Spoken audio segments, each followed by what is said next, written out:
ہجرت سے روکنے میں کفار کی ناکامی اور حبشہ میں مسلمانوں کے ساتھ اچھا سلوک مشرکوں کو ستائے جا رہا تھا۔ مسلمانوں نے جب سنا کہ کفار نے سجدہ کر لیا ہے، یعنی کہ وہ مسلمان ہو چکے ہیں، تو مسلمان خوشی سے مکہ واپس لوٹے۔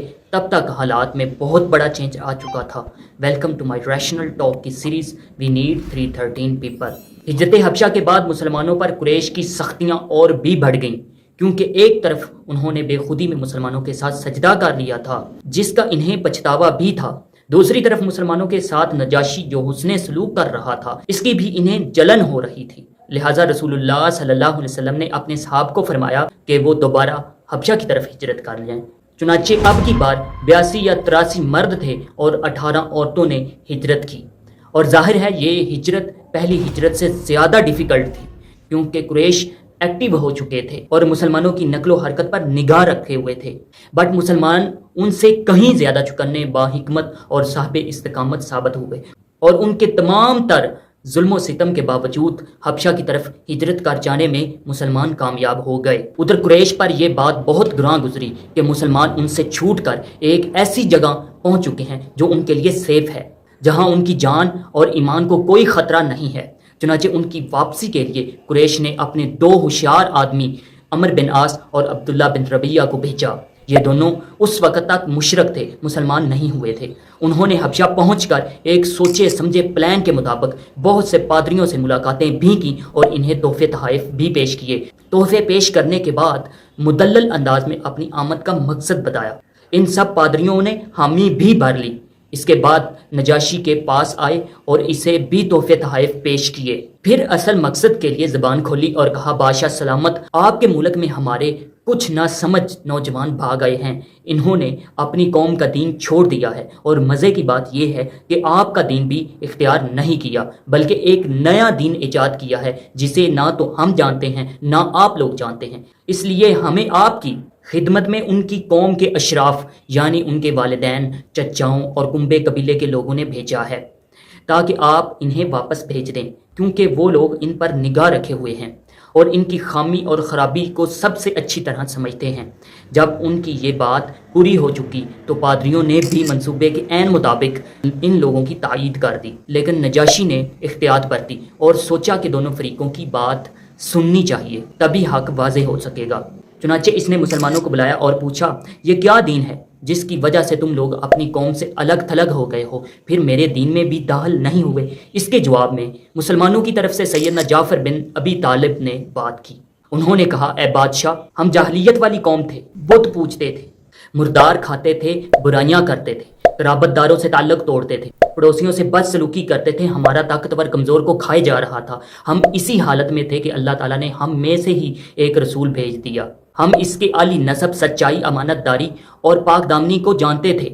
اس نے ہمیں اللہ کی طرف بلایا کہ ہم اللہ کو ایک جانیں، ایک مانیں اور اسی کی ہی عبادت کریں، اور اس کے سوا جن پتھروں اور بتوں کو ہم اور ہمارے باپ دادا پوجا کرتے تھے انہیں چھوڑ دیں۔ اس نے ہمیں سچ بولنے، امانت ادا کرنے، قرابت جوڑنے، پڑوسی سے اچھا سلوک کرنے، حرام کاری اور خون ریزی سے باز رہنے کا بھی درس دیا، اور بے حیائی کے کاموں، جھوٹ بولنے، یتیم کا مال کھانے اور پاک دامن عورتوں پر جھوٹی تہمت لگانے سے بھی منع کیا۔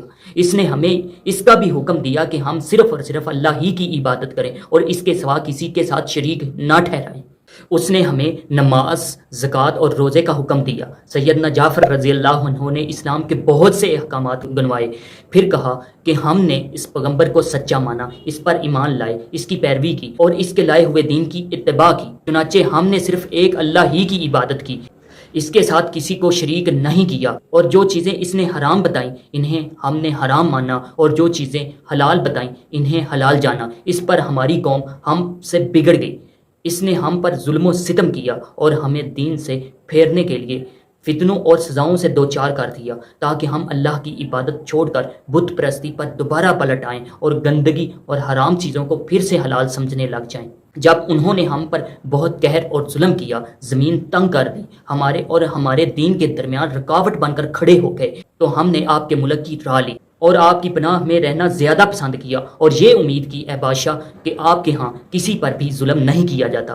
نجاشی نے یہ بات سنی تو سیدنا جعفر رضی اللہ عنہ سے کچھ قرآن پاک پڑھنے کی فرمائش کی۔ انہوں نے کاف ہا یا عین صاد یعنی سورہ مریم کی ابتدائی آیات تلاوت کی۔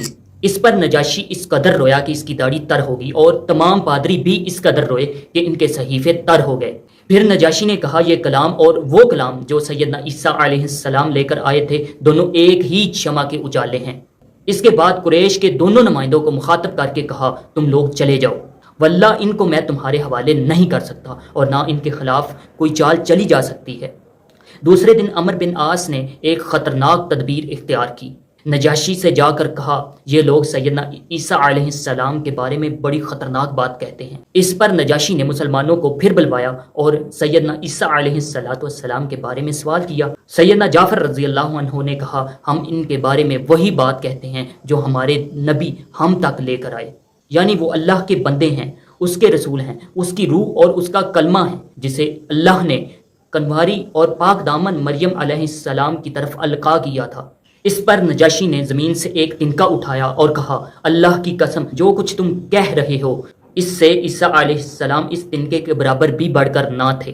جاؤ تم لوگ میرے ملک میں امن و امان کے ساتھ رہو، جو تمہیں گالی دے گا اس پر تاوان لگایا جائے گا، جو تمہیں گالی دے گا اس پر تاوان لگایا جائے گا، جو تمہیں گالی دے گا اس پر تاوان لگایا جائے گا، اور مجھے سونے کا پہاڑ بھی ملے تب بھی میں گوارا نہیں کرتا کہ میں آپ لوگوں میں سے کسی ایک کو ستاؤں۔